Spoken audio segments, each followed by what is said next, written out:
The Cowboys Report is also on Instagram, folks. Give us a follow over there at Cowboys Report IG. We'll post some more short-form videos on that platform, including one we did earlier this afternoon before our live show about the official announcement that Leighton Vander Esch has called it a career, announced his retirement today. Officially, the Cowboys had already cut him. I think this was a timing thing for Dallas of let's release Vander Esch to guarantee him the base salary stuff that he was owed and not to do the whole process of injury guarantee, whatever. He still gets that, and he does, as expected, call it a career. Well, I appreciate what Vander Esch was able to do before the injuries just became too much for him. Show him some love by typing LVE in the comments section. Let's go to the other news here, which I was kind of surprised this one came down the way it did. The Cowboys and Dak Prescott agreed to, I'm calling it a little baby restructure on his contract. It's noteworthy for a couple different reasons here. It's only a fraction of the new money he was going to be due this year. He had a $5 million roster bonus. That saves $4 million in cap space because the Cowboys added void years onto his contract. That actually required an agreement from Dak Prescott / Todd France to do. It was not a simple restructure that was already baked into the deal. The Cowboys had to get Dak to agree to do that. It does bring down his cap hit fairly slightly to about $55.5 million. The cap hit next year, and we'll just round out, $40.5 million when he's not under contract. It does still leave his sizable $29 million base salary untouched at this time. It doesn't really do that much for you in 2024. Helps pay for some, vet minimum re-signings or signings you'll eventually end up making. What it does do, however, is keep the door open for an extension, which the team continues to push through public outlets and leaks to the media, etc., that the extension is their plan. They plan to get a deal done with Prescott in the end. The plan and the process to do that, I think, has been pretty bad. If the reports of, hey, maybe mid-August is the time frame there, that doesn't really help you very much right now, and I question the purpose of doing it that way, but you pair the plan to do it in mid-August with this move, and it actually does align. It's just not the alignment I would have preferred. I have more on this to come here, but will the Cowboys extend Dak Prescott, whether it's now or at least before the start of this year's NFL season? Y for yes, N for no. Go ahead and sound off for me in the comments section, the pinned comment, actually, of today's video. I still, as I've said before, I need to see them do it first. Stephen Jones said, we think it'll be done without much fanfare or just kind of without much conversation. Clearly not the case. We're already way past that point. What is noteworthy to me is what Michael Gelkin sent out about the restructure plan, saying, quote, the Cowboys and Dak Prescott are off to a strong start in contract talks, demonstrating collaborative to help the team manage finances. Prescott willing to add 2 void years, leading to $4 million in 2024 cap savings. Good sign for capacity to achieve an extension. Here's my issue. Why are they just now starting? If we take all of these reports as true, and it's not some grand conspiracy to cover up a rebuild plan, which you're also doing a bad job of rebuilding if that's the case, you are starting it in mid-March when the rest of the NFL has already paid dudes in free agency? I still hate it here. This is not a good process. So maybe they actually do want to wait until August to do something with the quarterback contract, which again, I think is stupid.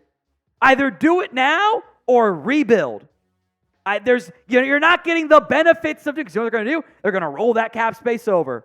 They're going to sit there and say, oh, we didn't have the money to do anything in free agency, and then have a bunch of money at the end of the year, once they pay CeeDee Lamb too, and roll over like $30 or $40 million.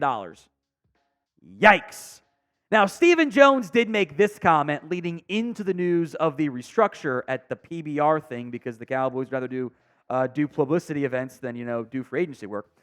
Dak is willing to work with us, and we've had great discussions about him in his contract. He's all in, kill me now, on working with us, and we've had personal discussions with Dak as well. Other than that, that's about all we'll say about our negotiations with him. We want to keep those private. We don't want to get into timelines or anything like that. Certainly a priority of ours. That quote does make sense in hindsight because you had to negotiate with Dak to make sure that that goes down. You couldn't just do it on your own. So maybe Stephen Jones and Todd France have communicated. Or maybe the Jones boys and Stephen tried to kind of backdoor their way without Todd France, which would not be the first time they've tried to go around the agent to squeeze in a deal, which does not go over well once the agent finds out about it. Whatever the Cowboys' true plan is, it remains pretty damned messy and murky. It's not a good place to be in. I don't like their process at this stage. So we'll see what else happens, but I don't think the Dak wars will be ended anytime soon. Now, we are losing the March sub-battle against Giants now. We're down by, we'll round up and say 500 subs. The Giants have done things in free agency, so we're playing behind the eight ball from that perspective. If you want more free Cowboys videos, hit that sub button for me right now. Let's talk some free agency options here, then we'll go back to some news items for Dallas. Blogging the Boys suggested the Cowboys pursue J.K. Dobbins in NFL free agency. And I do think this makes some sense. I also think there are some very valid cons here. Upside-wise, Dobbins is the best player available at the running back position. But it's upside because he's been unable to stay healthy for far too long in his NFL career, and that's a very real red flag. A lot more on this to come. But would you sign J.K. Dobbins? S for sign, P for you'd pass, to go in a different direction. Get those votes in for me right now. When Dobbins has played, this has been a almost 6-yard per carry back. And that is very valuable.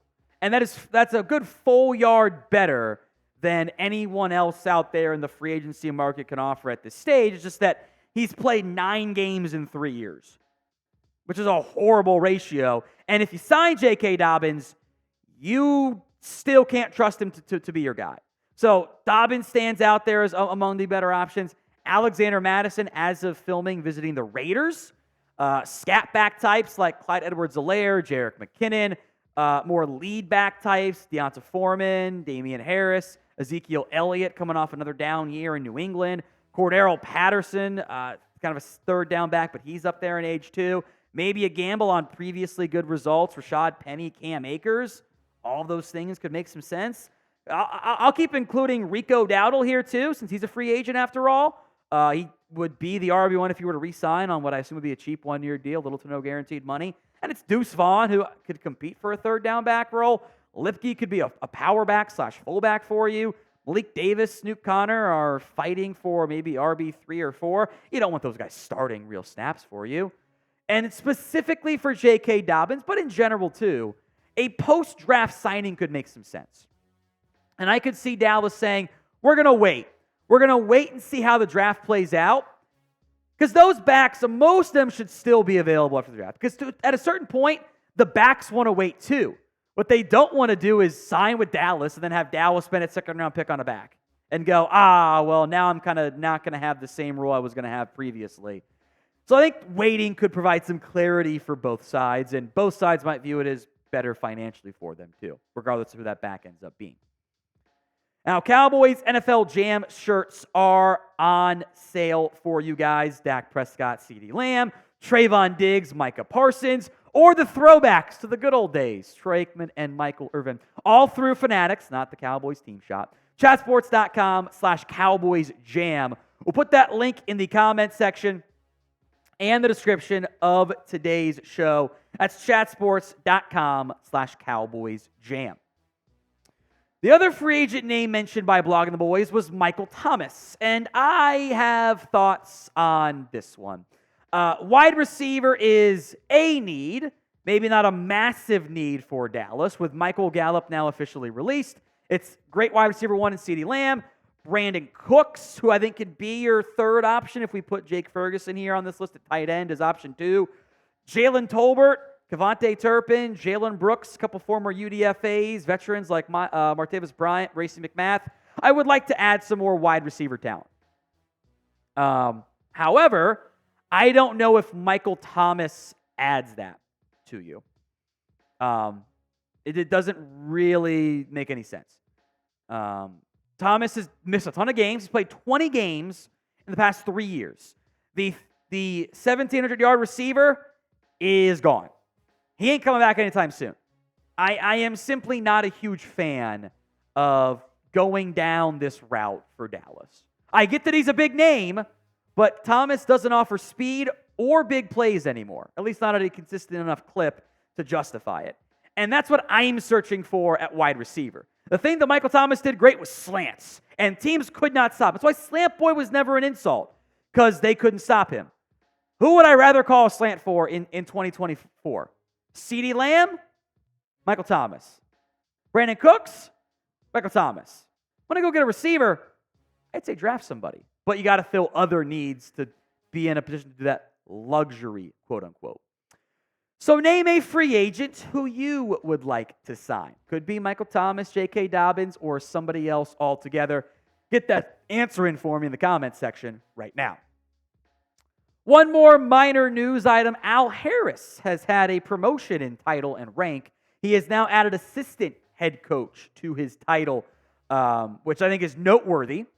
I don't know if he's ever going to make a great defensive coordinator or if he's going to be the schematic guy. He might fall into the Mike Vrabel bucket. And this might be a hot take as well, who, Vrabel wasn't that great as a defensive coordinator. However, he was a great position coach and became a very, very good NFL head coach. And maybe the things that Al Harris does best, leadership, technique stuff, translate better to, head coaching roles than it would be straight defensive coordinator. But I do like the promotion for Al Harris. The Cowboys blocked him from going to Washington.